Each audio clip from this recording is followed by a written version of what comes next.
Amigos da Velocidade, sejam muito bem-vindos a mais um Velocidade Alternativa, o seu resumo semanal do esporte a motor. Neste domingo tivemos o Grande Prêmio de São Paulo com uma aula de pilotagem de Max Verstappen, Esteban Ocon e Pierre Gasly completando o pódio de uma corrida caótica. 291 mil pessoas passaram pelo Autódromo de Interlagos ao longo do final de semana e tomaram um caminhão de chuva. Antes de falar sobre esse corridaço, eu preciso lembrar você que já está disponível o clube de membros aqui da Alternativa Esportes. Por apenas R$ 2,99 por mês, você assina o Fidelidade Alternativa e tem um mundo infinito de vantagens. Além, é claro, de ajudar o trabalho da Alternativa a continuar, você tem emojis para usar em qualquer uma das nossas lives, leitura e resposta prioritária de comentários, um selinho que mostra quanto tempo você colabora com o nosso trabalho e vídeos que chegam primeiro. Esse Velocidade Alternativa, quem é membro chegou na frente, abriu a asa DRS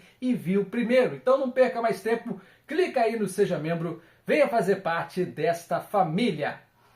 Agora sim, meus amigos, vamos falar deste final de semana espetacular, como só Interlagos sabe entregar pra gente no calendário da Fórmula 1.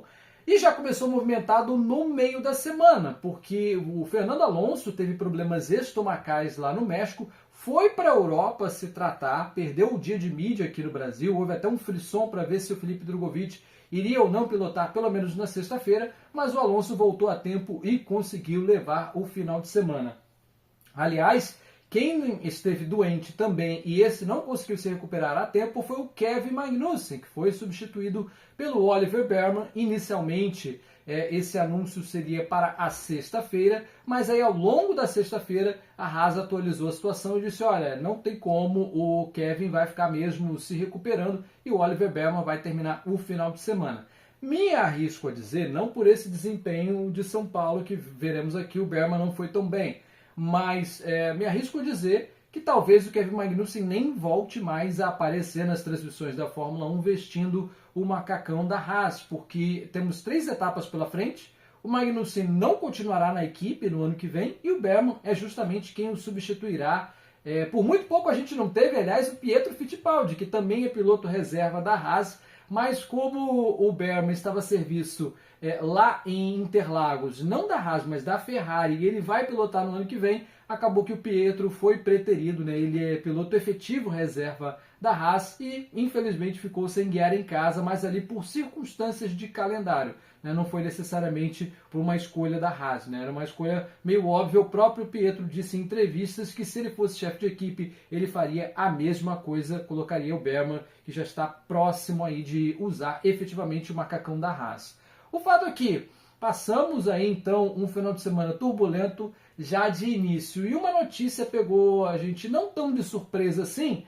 O mau desempenho da Red Bull no México fez a escuderia austríaca cogitar e efetivamente fazer a troca do motor de combustão interna de Verstappen.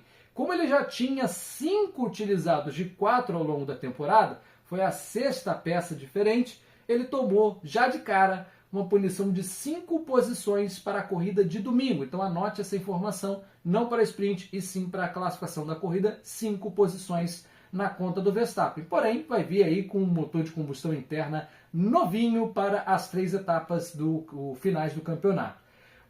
O Autódromo de Interlagos, aliás, ele passou por um recapeamento completo da sua pista, né, nesses últimos meses. Está fechado desde julho, né, não recebe nenhum evento de velocidade, ficou guardado para a Fórmula 1. As reformas vão prosseguir, a administração do autódromo, que aliás é municipal, mas depois do que aconteceu nesse final de semana, eu não duvidaria se a gestão municipal fizesse uma concessão por ali.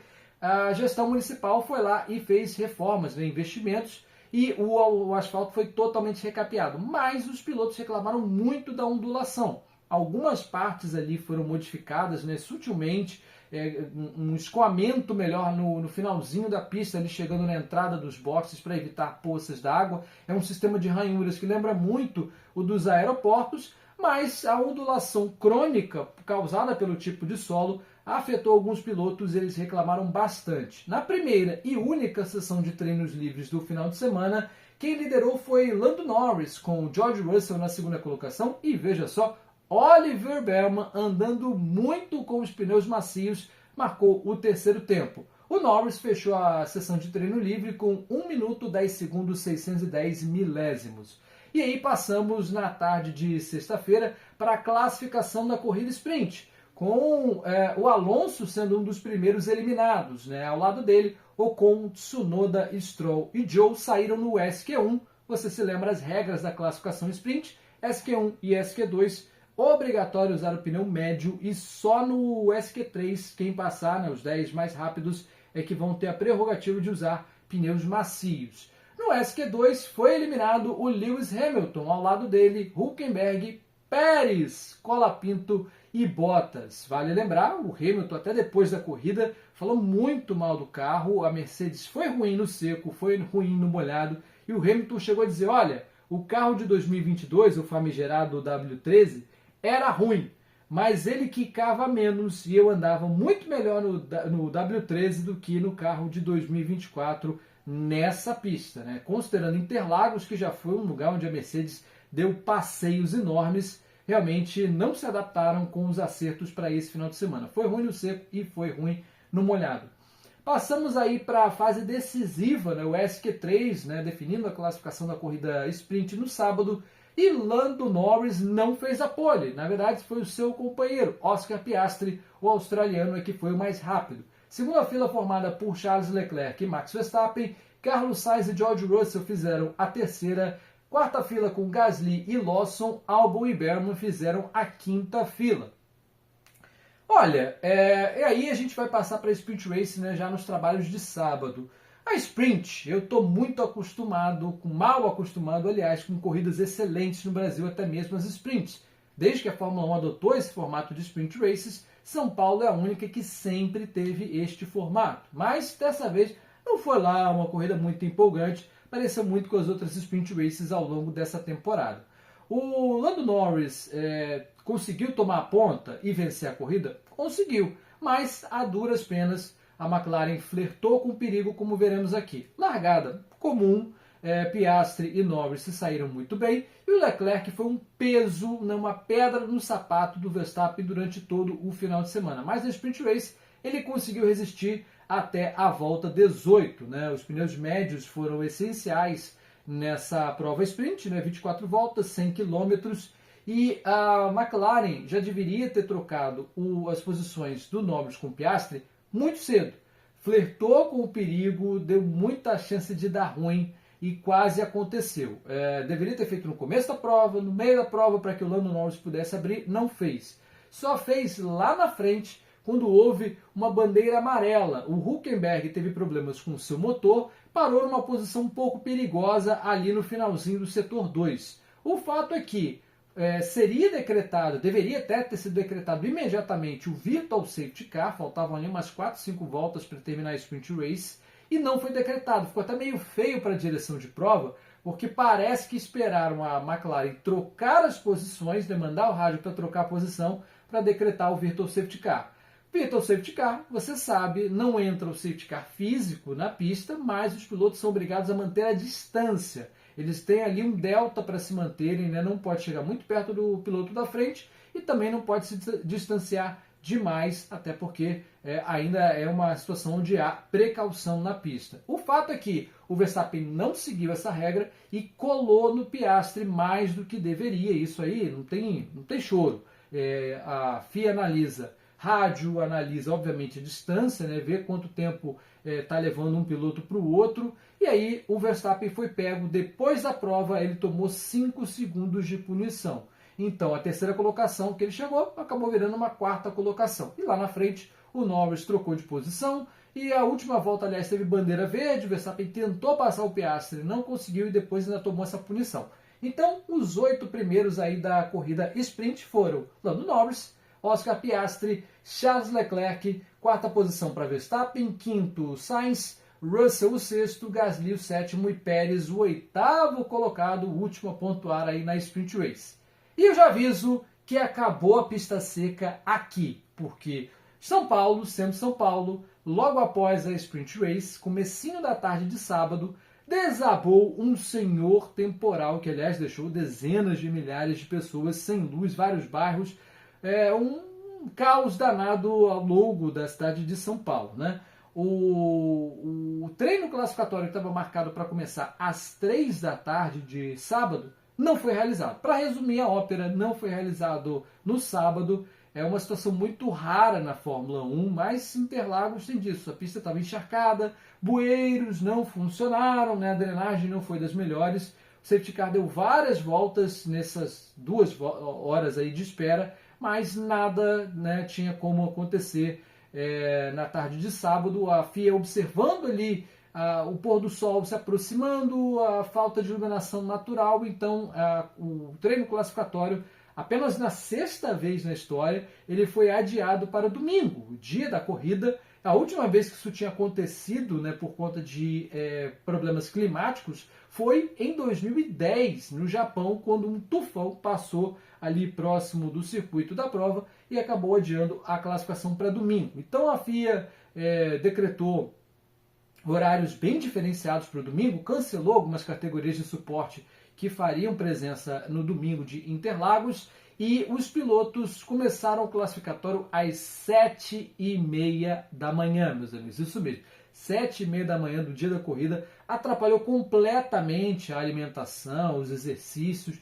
toda a programação dos pilotos foi alterada, todo mundo teve que ir para a cama muito mais cedo para poder estar na pista 7h30. A imprensa e o público nem se fala, né? Os portões foram abertos às 6h30 de domingo, mas muita gente acabou, né? Esse foi o fato triste do final de semana, pagando caro no ingresso para domingo e não conseguiu acompanhar a classificação, porque havia pouca gente, né, para fazer ali a revista, né, passagem das catracas, a conferência dos ingressos, e muita gente só conseguiu entrar bem mais lá para frente. Uma vergonha que foi mostrada para o mundo inteiro a partir, né, das imagens aéreas na transmissão da Fórmula 1. Então, classificatório na manhã de domingo, e a corrida, aliás, foi antecipada para o 12h30, né? Seria às 2 da tarde, mas foi antecipada para 12h30, porque outra tempestade se avizinhava, né? Então a Fórmula 1 foi prudente em trazer a corrida para mais cedo, exatamente para evitar problemas. Na classificação da corrida, né, propriamente dita, no Q1, com muita chuva, né, e aquilo que eu disse, Mercedes ruim no seco e ruim também no molhado. O Hamilton foi um dos primeiros eliminados já no Q1. Ao seu lado, Oliver Bearman, que não andou bem na chuva. Colapinto, mesma coisa. Hülkenberg e Zhou. Cabe a ressalva aqui, né, vamos passar um paninho. Bearman e Colapinto não conheciam essa pista antes da sexta-feira e, além do mais, não tinham andado nela no molhado. Passamos para o Q2, onde Bottas, Verstappen, Pérez, Sainz e Gasly foram os eliminados. Mas eu também preciso fazer uma ressalva aqui, né, que foram muitas as bandeiras vermelhas, incontáveis bandeiras vermelhas na classificação da manhã de domingo, né? O Colapinto, por exemplo, bateu, né? O Stroll bateu no final da sessão 2, e ele que teve tempo para passar para o Q3, e o Verstappen não. Foi eliminado porque a bandeira vermelha foi decretada faltando pouco tempo, não daria tempo de voltar para o box e sair, abrir uma outra volta. Então Verstappen, sinto muito, caiu fora já no Q2. E ali parecia que era um desastre, né? Verstappen eliminado na segunda sessão em 12º lugar. E você se lembra, tomando 5 posições de punição, vai largar em 17º. Acabou o final de semana para ele, né? Não é bem assim, como veremos a seguir. E aí passamos para a sessão decisiva, né? Os 10 mais rápidos na hora da definição da pole position de domingo. E aí o tempo também é um fator, porque chove muito. Por regulamento, a classificação ela tem que ser realizada no máximo até 3 horas antes da corrida. Muitos acidentes, então equipes tendo que se desdobrar para consertar carros. Foi o caso aqui, já vou antecipar, da Williams e da Aston Martin, que seus 2 carros bateram no muro e acabaram precisando de consertos. Passamos para a última sessão com Lando Norris fazendo a pole position, e ao seu lado largou o George Russell. Tsunoda e Ocon fizeram a segunda fila, com Lawson e Leclerc na terceira.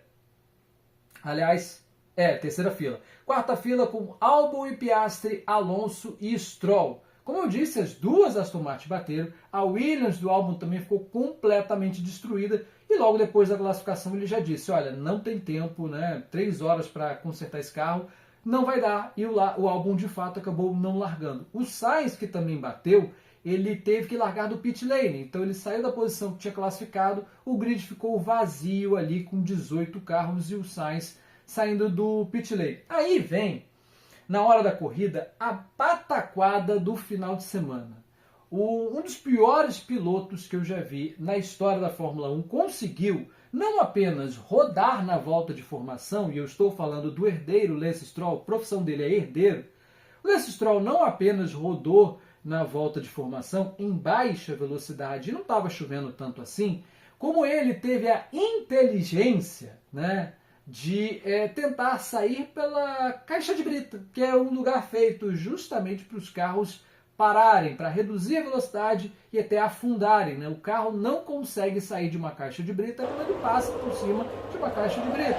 Mas o Lance Stroll, cuja profissão é ser herdeiro, teve que ouvir a torcida brasileira gritar Drugo, Drugo, Drugo, e quando vê ele atolado, começaram a chamar ele de burro em uníssono no setor 2 do Autódromo de Interlagos, né? A pataquada, ou seja, Lance Stroll nem sequer alinhou, né, por pura incompetência dele de conduzir o seu carro na volta de formação. Não estava em bandeira verde.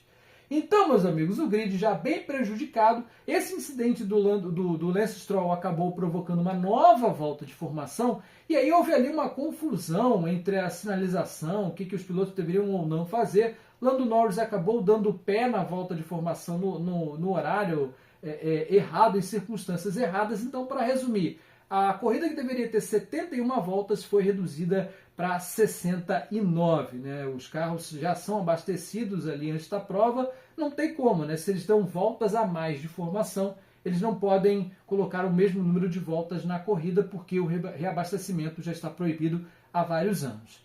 E aí, meus amigos, nós vamos efetivamente para a corrida, né? Antes da prova, aliás, eu preciso destacar esse momento, que foi um momento de muita emoção. Entre a classificação e a corrida, a gente teve Lewis Hamilton andando com a McLaren do Senna em 1990, repetindo o gesto dele na vitória. Foi ali uma coisa que misturou 90, 91 e 93. Né? A gente tinha o carro da Ayrton Senna da temporada de 90, com as marcas de uma batida entre o Senna e o Prost. Ele repete o gesto que o Senna fez em 91, de pegar a bandeira e estender a bandeira, dando a volta ali no circuito de Interlagos. E em 93, que foi um ano que choveu muito, foi uma corrida extremamente caótica, como foi a desse ano, e o Senna acabou ganhando. Né? Foram os 2 anos em que ele venceu, 91 e 93. Então foi um momento muito bonito, muito emocionante, e eu recomendo a vocês, dá uma passadinha lá no canal da Fórmula 1, né? No canal oficial da Fórmula 1, que eles colocaram a performance ao vivo, foi transmitido na TV aberta também, mas foi um momento muito emocionante. Vamos falar da corrida agora, né, propriamente dita? Bom, na largada, né, a gente teve... Adivinha o que aconteceu? Lando Norris perdeu a posição mais nobre do grid na curva 1, como aconteceu várias vezes ao longo dessa temporada. E você se lembra? Verstappen largou lá do fundão, 17º lugar. O Russell passa o Norris e o Pérez, que não se ajuda e nem me ajuda a ajudá-lo, resolveu rodar no setor 2 de Interlagos, ali bem próximo da divisa entre os setores 2 e 3. Rodou, foi para a última colocação, 18º lugar para o mexicano. Enquanto isso, o Verstappen estava encapetado, já passando todo mundo, ele passando o rodo. Na primeira volta ele ganhou 6 posições, o que não é normal, ainda mais com a quantidade de spray na cara. E já na volta 15 o Verstappen era 6º lugar. Aí vem de novo a pedra no sapato dele, chamada Charles Leclerc. Leclerc incomodou o Verstappen até o momento. Isso aí, várias bandeiras amarelas, saídas de pista, tá? Estou resumindo aqui muito rapidamente, porque a corrida realmente teve muitos acontecimentos importantes. Na volta 25, o Leclerc abre os pitstops, tendo que se defender do Verstappen, e os pneus intermediários não aguentaram, já estavam bem gastos, né, da classificação, e o Verstappen tinha uma arma secreta. Como ele não passou para o Q3, ele tinha um jogo a mais de pneus intermediários à disposição, zeradinho. O Leclerc, como eu disse, para na volta 25, as McLaren param na volta 28, esses 3 aí colocando pneus intermediários, né? Havia aquela discussão, vai no intermediário, vai no chuva extrema, né? No faixa azul, o que acontece, né? O Pérez e o Lawson pararam na volta 29, ambos colocando pneu faixa azul para chuva extrema.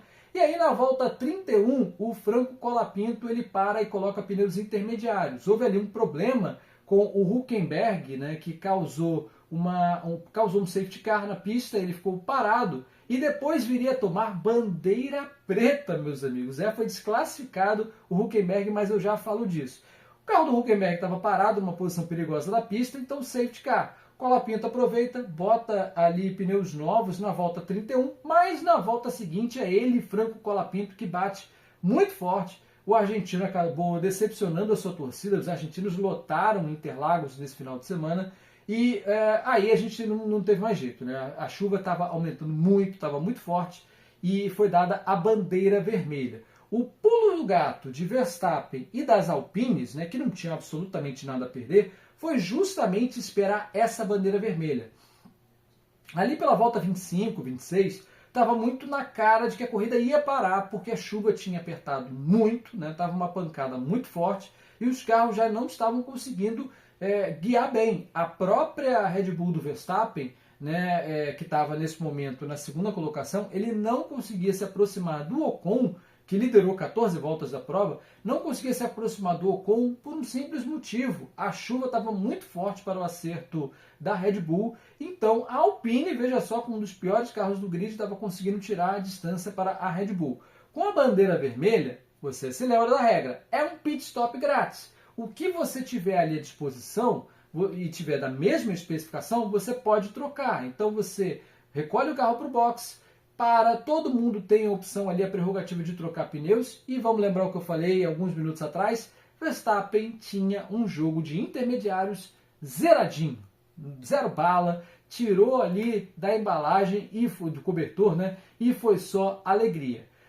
A Ferrari e a McLaren acabaram não esperando, né, essa bandeira vermelha vir, trocaram mais cedo e acabaram se dando muito mal, porque Verstappen, Ocon e Gasly, que na teoria cairiam ali para quinto, sexto, sétimo lugar, alguma coisa parecida se tivéssemos bandeira verde, não precisaram mais parar, então eles controlavam o próprio destino a partir do que aconteceria na prova. A bandeira vermelha durou ali uns 20, 25 minutos mais ou menos, os carros saíram atrás do safety car e depois foi dada a bandeira verde. O Hülkenberg, como eu disse, ele foi desqualificado e você está vendo aí as imagens. Ele para o carro, deu falta de sorte, né? O que aconteceu com o Hülkenberg foi mais ou menos isso. Ele parou o carro de uma forma perigosa na pista e de um jeito com que ele não conseguisse sair. Então ele foi empurrado por fiscais de pista e isso é ilegal. É flagrantemente ilegal, o piloto sabe disso, ele voltou para a pista, ele até poderia ser empurrado, desde que o carro abandonasse. Como ele voltou para a prova com o chamado auxílio físico, não tem jeito, é desclassificação sumária. Faz muito tempo, acho que desde 2007, se eu não me engano, que um piloto não era desclassificado em pista, né? Já houve desclassificações pós-corrida, mas receber a bandeira preta realmente é uma raridade na Fórmula 1, para você ver quanto foi caótico esse Grande Prêmio de São Paulo. E como eu disse, o Hülkenberg desclassificado, voltamos à ação, né, ali na metade da prova.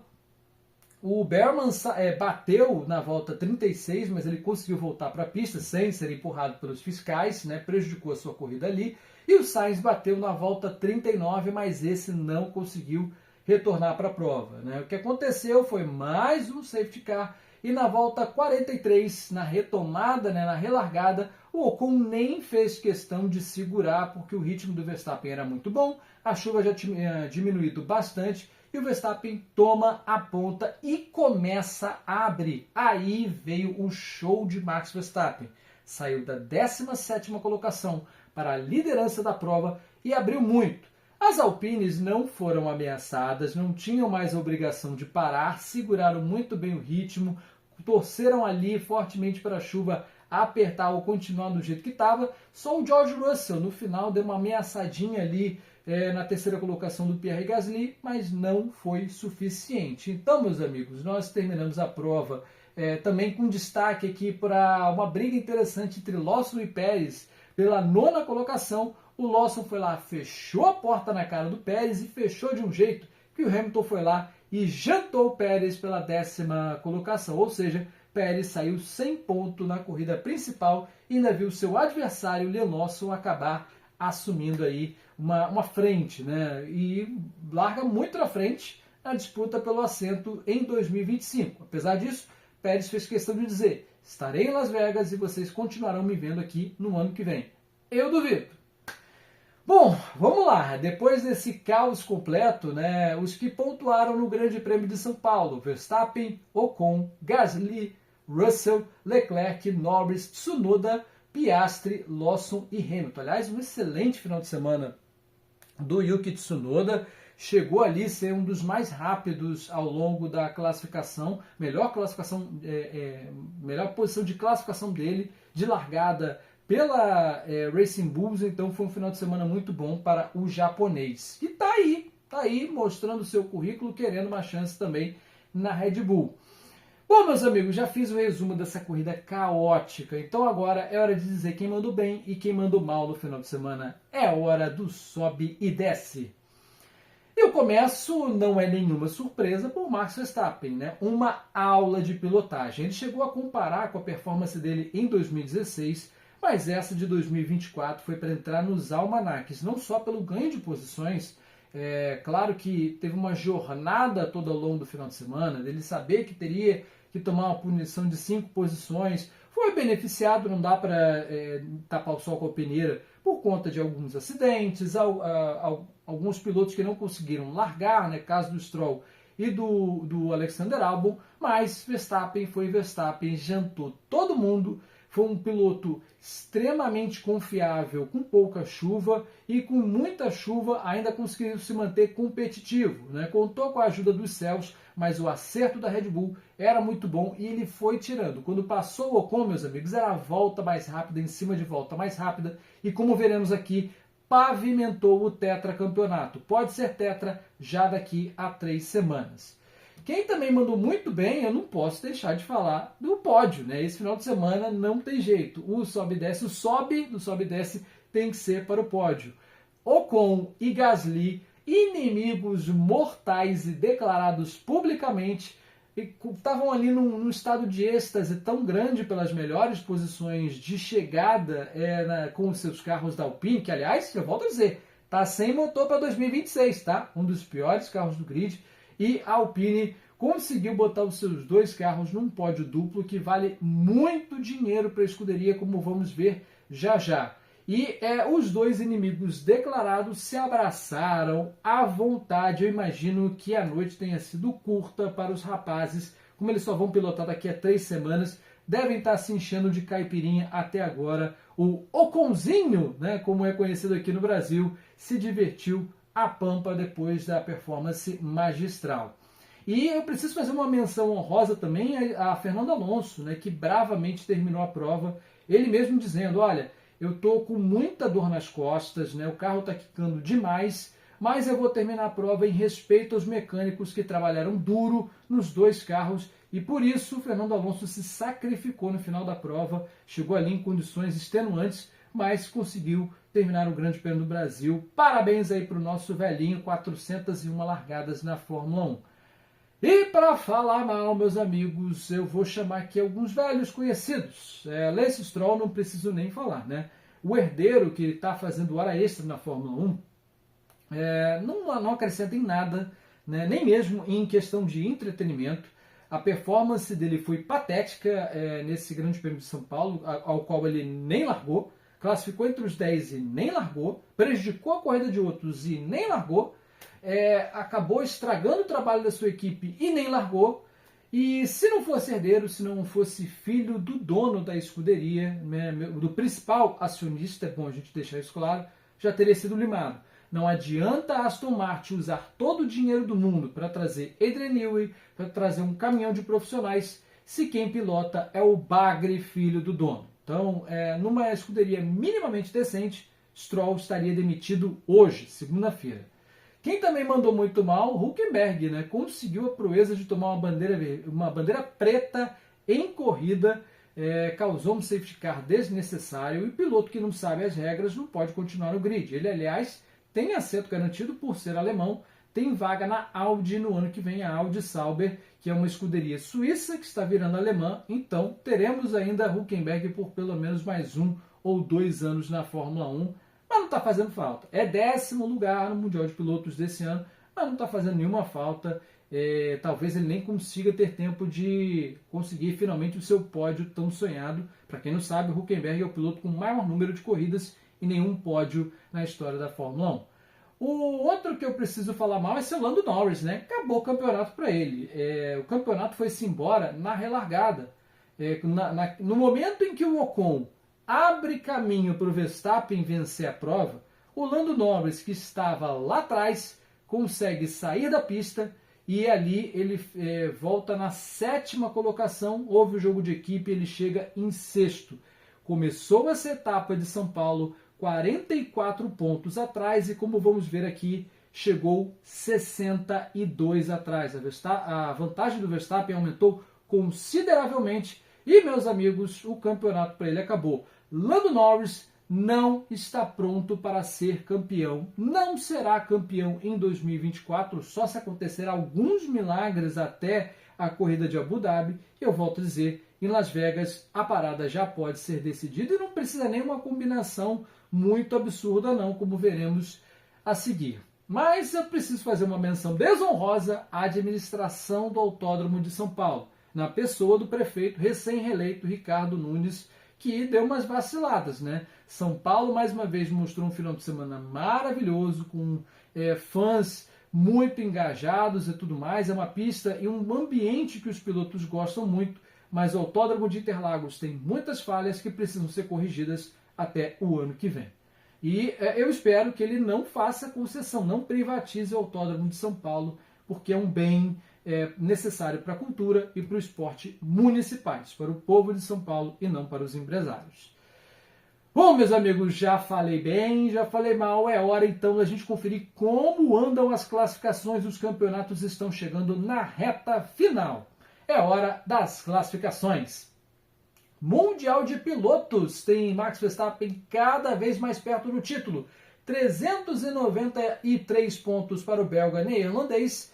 331 tem Lando Norris e Charles Leclerc, que agora tem 307. Matematicamente, o Leclerc ainda pode empatar com o Max Verstappen, mas como ele terá menos vitórias do que o tricampeão, então o Leclerc está matematicamente fora da briga pelo título desse ano. Do Leclerc para baixo, ninguém mais tem chance de alcançar o Verstappen.